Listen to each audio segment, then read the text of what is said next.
Razi visions, the guide of madrasa students. അസ്സലാമു അലൈക്കും വറഹ്മത്തുള്ളാഹി വബറകാതുഹു. സമസ്ത പൊതുപരീക്ഷ എഴുതുന്ന വിദ്യാർത്ഥികൾക്ക് വേണ്ടി ഓരോ വിഷയങ്ങളിലെയും ഇമ്പോർട്ടൻ്റ് പോയിന്റുകളും പരീക്ഷയ്ക്ക് പ്രധാനമായും ചോദിക്കുന്ന കാര്യങ്ങളൊക്കെ ഉൾപ്പെടുത്തി തയ്യാറാക്കിയ ഒരു വീഡിയോ ആണ് നിങ്ങളുടെ മുന്നിലുള്ളത്. വീഡിയോയിലേക്ക് നിങ്ങളെ ഹൃദ്യമായി സ്വാഗതം ചെയ്യുന്നു. ചാനൽ ആദ്യമായി കാണുന്നവർ സബ്സ്ക്രൈബ് ചെയ്യാൻ വേണ്ടി ശ്രദ്ധിക്കുക. പൊതുപരീക്ഷാ വിദ്യാർത്ഥികൾക്ക് വേണ്ടി നിരവധി വീഡിയോകൾ നമ്മൾ ചെയ്യുന്നുണ്ട്. എല്ലാ വീഡിയോകളും അടങ്ങിയ പ്ലേലിസ്റ്റിൻ്റെ ലിങ്ക് ഡിസ്ക്രിപ്ഷൻ ബോക്സിൽ കൊടുക്കുക. എല്ലാ വീഡിയോകളും നിങ്ങൾക്ക് അതിൽ നിന്ന് ലഭിക്കുന്നതാണ്. നിങ്ങളുടെ പഠനത്തിന് വേണ്ടി അത് ഉപയോഗപ്പെടുത്തുക. ഈ വീഡിയോയിൽ 7ാം ക്ലാസ്സിലെ ഫിഖ് എന്ന വിഷയത്തിൽ വളരെ പ്രധാനപ്പെട്ട ശ്രദ്ധിക്കേണ്ട കുറച്ച് കാര്യങ്ങളാണ് പറയുന്നത്. ഇതിനു മുമ്പ് നമ്മൾ ഷർത്ത്, ഫർള്, സുന്നത്തൊക്കെ അടങ്ങിയ വീഡിയോകൾ ചെയ്തിട്ടുണ്ട്. പിന്നെ അതുപോലെ തന്നെ 50 ചോദ്യങ്ങൾ ഉത്തരങ്ങളൊക്കെ അടങ്ങിയ വീഡിയോകളൊക്കെ ചെയ്തിട്ടുണ്ട്. എല്ലാത്തിൻ്റെയും ലിങ്ക് ഞാൻ ഡിസ്ക്രിപ്ഷൻ ബോക്സിൽ കൊടുക്കുക. നിങ്ങൾ കാണാത്തവരൊക്കെ കാണുക. ഇവിടെ ഒന്നാമത്തെ പാഠത്തിൽ കുറച്ച് കാര്യങ്ങൾ. ഒന്ന്, ചെറിയ അശുദ്ധി ഉള്ളവർക്ക് ഹറാമായ കാര്യങ്ങളാണ് പറയുന്നത്. ചെറിയ അശുദ്ധിയുള്ളവർക്ക് ഹറാമായ കാര്യങ്ങൾ: 1 നിസ്കാരമാണ്, 2 സുജൂദ്, 3 കഅബ തവാഫ് ചെയ്യൽ, 4 ജുമുഅയുടെ ഖുതുബ ഓതൽ, 5 മുസ്ഹഫോ പഠിക്കാൻ വേണ്ടി ഖുർആൻ എഴുതപ്പെട്ടവയോ തൊടുകയോ ചുമക്കുകയോ ചെയ്യൽ. ഇതൊക്കെയാണ് ചെറിയ അശുദ്ധിയുള്ളവർക്ക് ഹറാമായ കാര്യങ്ങൾ.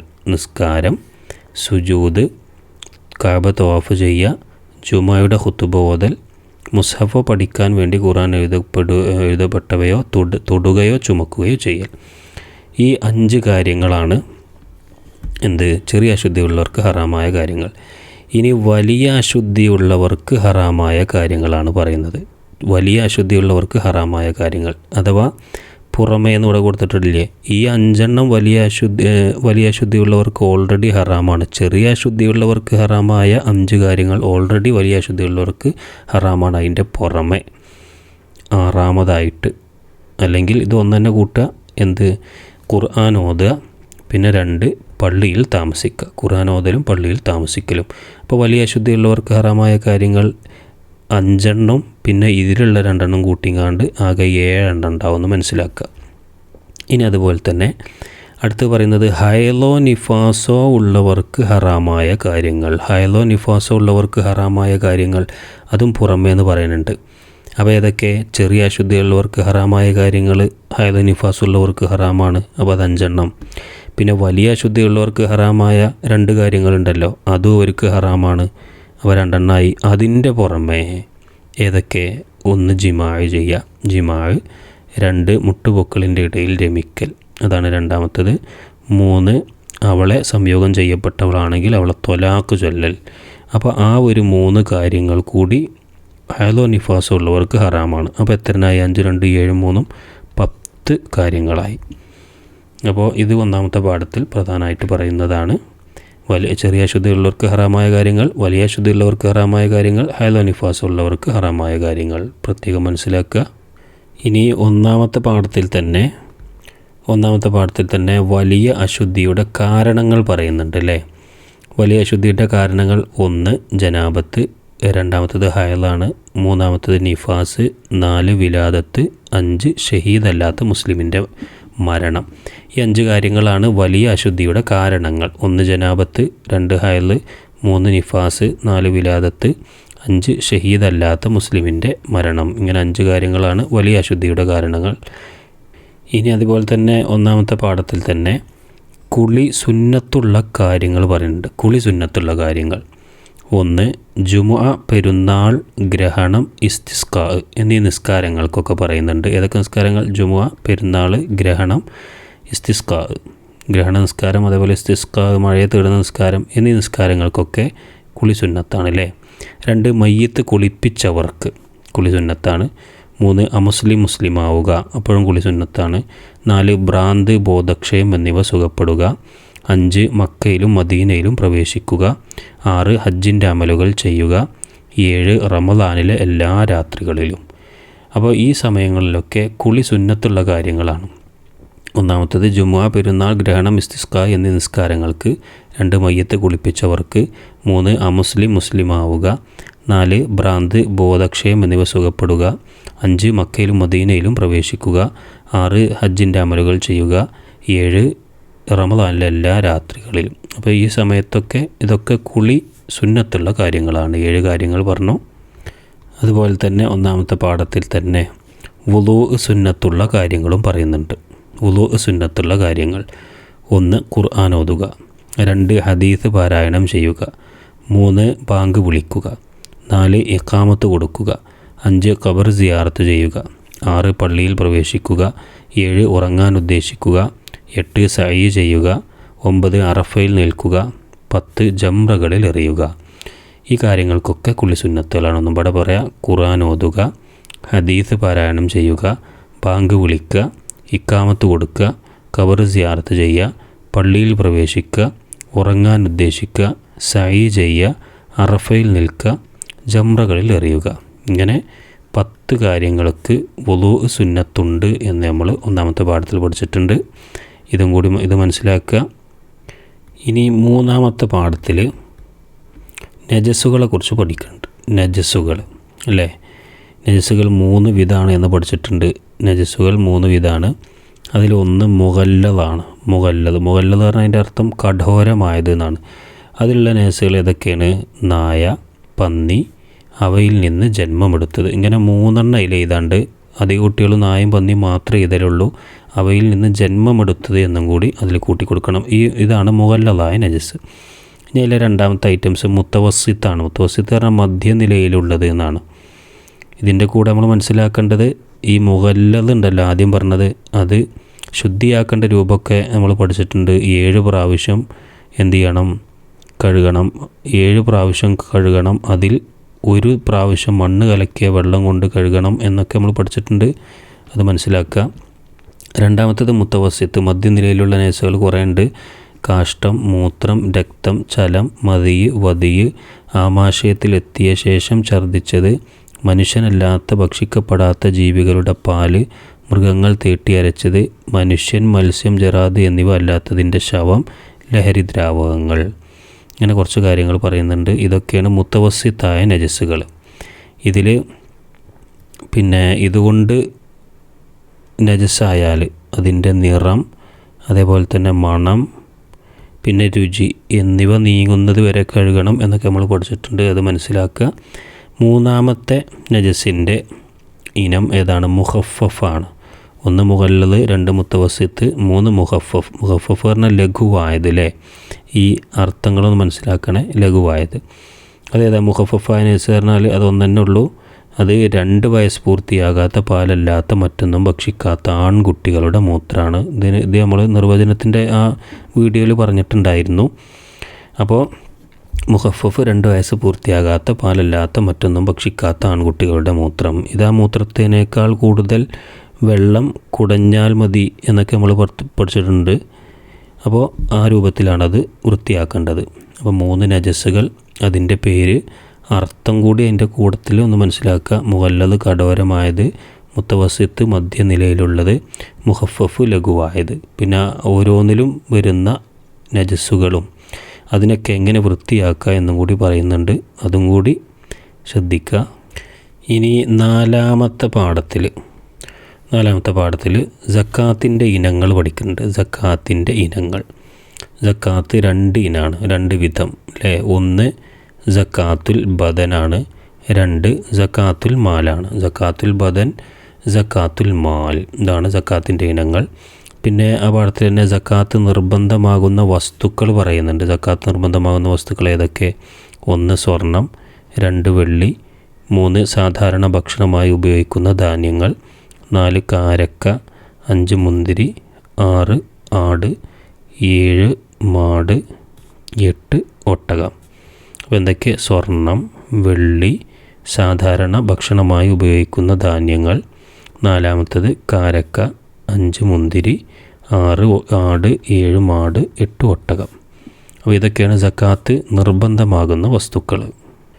ഇനി 6ാമത്തെ പാഠത്തിൽ സക്കാത്തിൻ്റെ അവകാശികളെക്കുറിച്ച് പഠിക്കുന്നുണ്ട്. സക്കാത്തിൻ്റെ അവകാശികൾ, അതിൻ്റെ നിർവചനത്തിൽ നമ്മൾ ഓരോരുത്തരും അവരെ നിർവചനങ്ങളൊക്കെ പഠിച്ചിരുന്നു. സക്കാത്തിൻ്റെ അവകാശികൾ എന്താണ്? 1 ഫക്കീർ, 2 മിസ്കീൻ, 3 ആമിൽ, 4 മുഅല്ലഫത്തുൽ ഖുലൂബ്, 5 റിഖാബ്, 6 ഗാരിം, 7 ഫീ സബീലില്ലാ, 8 ഇബ്നു സബീൽ. അപ്പോൾ 8 അവകാശികളാണ് സക്കാത്തിനുള്ളതില്ലേ. 1 ഫക്കീർ, 2 മിസ്കീന്, 3 ആമിൽ, 4 മുഅല്ലഫത്തുൽ ഖുലൂബ്, 5 റിഖാബ്, 6 ഗാരിം, 7 ഫീ സബീലില്ല, 8 ഇബ്നു സബീൽ. കാണാതെ പഠിക്കുക. നിർവചനങ്ങൾ എല്ലാത്തിൻ്റെയും നിർവചനങ്ങളൊക്കെ കൂടെ പഠിക്കുക. നമ്മളതിൻ്റെയൊക്കെ വീഡിയോ ചെയ്തിട്ടുണ്ട്, കാണാത്തവർ കണ്ട് മനസ്സിലാക്കുക. ഇനി 7ാമത്തെ പാഠത്തിൽ, പാഠം നോമ്പുമായി ബന്ധപ്പെട്ട പാഠത്തിൽ നോമ്പ് സുന്നത്തുള്ള ദിവസങ്ങൾ കുറച്ച് പറയുന്നുണ്ട്. നോമ്പ് സുന്നത്തുള്ള ദിവസങ്ങൾ അതൊന്ന് ദുൽഹിജ്ജ 9-നാണ്, അഥവാ അറഫ ദിവസമാണ് അല്ലേ. രണ്ടാമത്തേത് മുഹറം 9, 10 ഈ ദിവസങ്ങളിൽ നോമ്പ് സുന്നത്താണ്. 3 ശവ്വാലിലെ 6 ദിവസം അല്ലേ. 4 എല്ലാ മാസവും 13, 14, 15 എന്നീ ദിവസങ്ങളിൽ. 4ാമത്തേത്. 5ാമത്തേത് എല്ലാ തിങ്കൾ വ്യാഴം ഈ ദിവസങ്ങളിൽ. 6ാമത്തേത് റജബ് 27 അഥവാ മിറാജിൻ്റെ അന്ന്. 8ാമത്തേത് ഷാബാൻ 15 അറബി അക്കങ്ങൾ എഴുതുമ്പോൾ ശ്രദ്ധിക്കണം, ഇതിൽ പ്രിൻ്റിൽ മിസ്റ്റേക്ക് വന്നിക്കണ്. 15 ആദ്യം 1 പിന്നെ 5 അങ്ങനെ ഇടുക. അപ്പോൾ അതേപോലെ തന്നെ റജബ് ഇവിടെ കൊടുത്തതും തെറ്റാണ്, 27. അപ്പോൾ അത് നല്ലോണം ശ്രദ്ധിക്കണം. നമ്മൾ അറബി അക്കങ്ങളൊക്കെ എഴുതുമ്പോൾ പിന്നെ ഇങ്ങനെ സ്ഥാനം മാറാറുണ്ട്. അപ്പോൾ എന്തായാലും അതിൻ്റെ ഉത്തരമൊക്കെ തെറ്റി വരുമല്ലോ. അപ്പോൾ അത് നല്ലോണം ശ്രദ്ധിക്കുക. അപ്പോൾ നോമ്പ് സുന്നത്തുള്ള ദിവസങ്ങൾ ഇവിടെ പറഞ്ഞത് ഒന്നും കൂടി പറയുന്നു. ദുൽഹിജ്ജ 9, പിന്നെ മുഹറം 9, 10, പിന്നെ ശവ്വാലിൽ 6 ദിവസം, പിന്നെ എല്ലാ മാസവും 13, 14, 15 എന്നീ ദിവസങ്ങളിൽ, പിന്നെ എല്ലാ തിങ്കൾ വ്യാഴം എന്നീ ദിവസങ്ങളിൽ, പിന്നെ റജബ് 27, ഷാബാൻ 15. ഇവിടെ വേറൊരു കാര്യം കൂടി ശ്രദ്ധിക്കാനുണ്ട്. അഥവാ പിന്നെ അറഫ ദിവസം എന്ന് പറഞ്ഞാൽ ദുൽഹിജ്ജ 9 അത് മനസ്സിലാക്കുക. പിന്നെ ഇവിടെ മറ്റൊന്ന് പറയുന്നുണ്ടല്ലേ താഴെ, മിയറാജ് അതേതാണ്, റജബ് 27. പിന്നെ ബറാഅത്ത് പറയുന്നുണ്ട്, ബറാഅത്ത് അത് ഷാബാൻ 15. അതും കൂടി ഒന്ന് കൂടെ മനസ്സിലാക്കുക. ഇനി അതിൻ്റെ താഴെ നോമ്പ് ഹറാമായ ദിവസങ്ങൾ പറയുന്നുണ്ട്. ഈ പാഠത്തിൽ തന്നെ പഠിക്കുന്നതാണ് നോമ്പ് ഹറാമായ ദിവസങ്ങൾ. അതേതൊക്കെയാണ്? 1 2 പെരുന്നാൾ ദിവസങ്ങൾ, 2 അയ്യാമു തശ്രീഖ്, 3 ഷക്കിൻ്റെ ദിവസം. ഈ 3 ദിവസങ്ങളിൽ നോമ്പ് ഹറാമാണ്. ഒന്നും കൂടി പറയുന്നു, 1 2 പെരുന്നാൾ ദിവസം, 2 അയ്യാമു തശ്രീഖ് എന്ന് പറഞ്ഞാൽ അയ്യാമു തശ്രീഖിൻ്റെ 3 ദിവസങ്ങളുണ്ട് ആ ദിവസങ്ങളിൽ. പിന്നെ 3ാമത്തേത് ഷക്കിൻ്റെ ദിവസം. ഈ 3 ദിവസങ്ങളിൽ നോമ്പ് ഹറാമാണ്, നോമ്പ് ഹറാമുള്ള ദിവസങ്ങളാണിത്. ഇനി 12ാമത്തെ പാഠത്തിലൊരു കാര്യം, ഹജ്ജും ഉംറയും നിർവഹിക്കാവുന്ന രൂപങ്ങൾ. 3 രൂപത്തിൽ ഹജ്ജും ഉംറയും നിർവഹിക്കാം. ആ രൂപങ്ങൾ പറയുന്നുണ്ട്. 1 ഇഫ്രാദ്, 2 തമത്തുഅ്, 3 ഖിറാൻ. ഇഫ്രാദ് എന്നാൽ എന്തെന്നൊക്കെ നമ്മൾ ഈ നിർവചനങ്ങൾ കൂട്ടത്തിൽ അതൊക്കെ പറഞ്ഞിട്ടുണ്ടായിരുന്നു.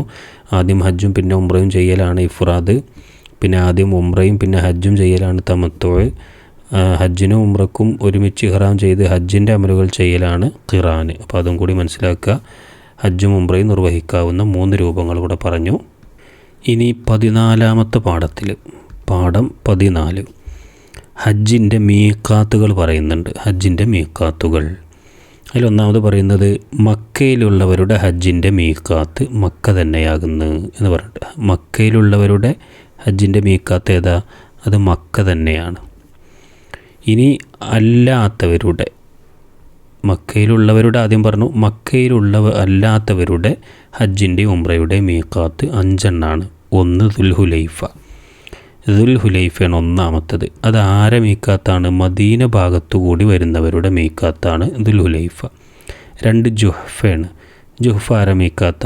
ഷാം, മിസ്ർ, മഗ്രിബ് എന്നിവയുടെ ഭാഗത്തുനിന്ന് വരുന്നവർ. ഇതാണ് ഇത് ജുഹ്ഫ. 3ാമത്തെ മീഖാത്ത് യലംലാണ്. യലംലം യമൻ ഭാഗത്തുനിന്ന് വരുന്നവരുടെ മീഖാത്താണ് യലംലം. പിന്നെ 4ാമത്തത് ഖർനുൽ മനാസിലാണ്. ഖർനുൽ മനാസിൽ, ദുൽഹുലൈഫ കഴിഞ്ഞു, ജുഹ്ഫ കഴിഞ്ഞു, യലംലം കഴിഞ്ഞു. ഇനി ഖർനുൽ മനാസിൽ ആരെ മീഖാത്ത? നജിദ്, ഹിജാസ് എന്നിവയുടെ ഭാഗത്തുനിന്ന് കൂടി വരുന്നവർക്കുള്ള മീഖാത്താണ് ഖർനുൽ മനാസിൽ. 5ാമത്തത് ദാത്തു ഇറക്കാണ്. ദാത്തു ഇറക്ക് അതാരുടെ മീഖാത്ത? ഇറാഖ്, ബസറ ഭാഗത്തുനിന്ന് കൂടി വരുന്നവർക്കുള്ള മീഖാത്താണ് ദാത്തു ഇറക്ക്. അപ്പോൾ മീഖാത്തുകൾ 5 1 ദുൽഹുലൈഫ, 2 ജുഹഫ, 3 യലംലം, 4 ഖർനുൽ മനാസിൽ, 5 ദാത്തു ഇർഖ്. ഇത് ഹജ്ജിൻ്റെയും ഉംറയുടെയും മീഖാത്തുകളാണ് അല്ലേ. ആരതാണ് എന്നുള്ളത് അതിൻ്റെ കൂടെ പറയുന്നുണ്ട്, അതും കൂടി മനസ്സിലാക്കുക. ദുൽഹുലൈഫ മദീന ഭാഗത്തുനിന്ന് വരുന്നവർക്കാണ്. ജുഹഫ ഷാം, മിസ്ർ, മഗ്രിബ് എന്നിവയുടെ ഭാഗത്തുനിന്ന് വരുന്നവർക്കാണ്. യലംലം യമൻ ഭാഗത്തുനിന്ന് വരുന്നവർക്കാണ്. ഖർനുൽ മനാസിൽ നജിദ്, ഹിജാസ് എന്നിവയുടെ ഭാഗത്തുനിന്ന് വരുന്നവർക്കാണ്. ദാത്തു ഇർഖ് ഇറാഖ്, ബസ്ര എന്നീ ഭാഗത്തുകൂടെ വരുന്നവർക്കാണ്. മക്കയിലുള്ളവരുടെ ഉംറയുടെ മീഖാത്ത് ഹറമിൻ്റെ പുറത്തുള്ള സ്ഥലമാകുന്നു എന്നുകൂടി മനസ്സിലാക്കണം. മക്കയിലുള്ളവരുടെ ഹജ്ജിൻ്റെ മീഖാത്ത് മക്ക തന്നെയാകുന്നു എന്ന് നമ്മൾ പറഞ്ഞു. ഇനി മക്കയിലുള്ളവരുടെ ഉംറയുടെ മീഖാത്ത് ഹജ്ജിൻ്റെ പുറത്തുള്ള സ്ഥലമാണ്. ഇനി മക്കയിലല്ലാത്തവരുടെ ഹജ്ജിൻ്റെയും ഉംറയുടെയും മീഖാത്തുകളാണ് നേരത്തെ പറഞ്ഞ 5 സ്ഥലങ്ങൾ. അതും കൂടി മനസ്സിലാക്കുക. ഈ വീഡിയോ ഇവിടെ അവസാനിക്കുകയാണ്. ഇതുപോലെ പൊതുപരീക്ഷാ വിദ്യാർത്ഥികളുടെ ഉന്നത വിജയത്തിന് വേണ്ടി വളരെ ഉപകാരപ്രദമായ വീഡിയോകൾ നമ്മൾ ചെയ്യാറുണ്ട്. നിരവധി വീഡിയോകൾ നമ്മുടെ ചാനലിലുണ്ട്. പുതിയ മോഡൽ ചോദ്യപേപ്പർ വിശകലനങ്ങൾ ഇനി വരാനുണ്ട്. എല്ലാം നിങ്ങൾക്ക് ലഭിക്കാൻ വേണ്ടി ചാനൽ ഒന്ന് സബ്സ്ക്രൈബ് ചെയ്യുക. വീഡിയോ പരമാവധി പേരിലേക്ക് ഷെയർ ചെയ്യുക. നല്ല നല്ല കമൻറ്റുകളൊക്കെ അറിയിക്കുക. പരീക്ഷകളിൽ ഉന്നതമായ വിജയം നൽകി നാഥൻ അനുഗ്രഹിക്കട്ടെ എന്ന് പ്രാർത്ഥിക്കുന്നു. അസ്സലാമു അലൈക്കും വറഹ്മത്തുള്ളാഹി വബറകാതുഹു.